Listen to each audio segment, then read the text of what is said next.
So what happens on the Pellowah workshop? So it's a 2-day experience. The first day is the level 1 and the second day is level 2. Level 1 is what allows you to then facilitate Pellowah for other people. It also brings about an increase in your personal connection with Pellowah, with your own energy, and it's very empowering in and of itself.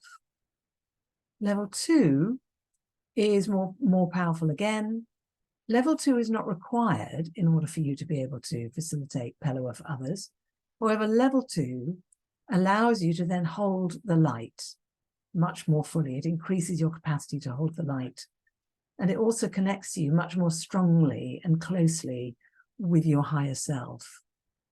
And if we think of your higher self as that part of you which originally decided you were going to come into this current incarnation on this planet right now with whatever mission you may have for that, what level 2 does is it helps you to reconnect with that higher self and get more closely aligned with your original mission and purpose for being here.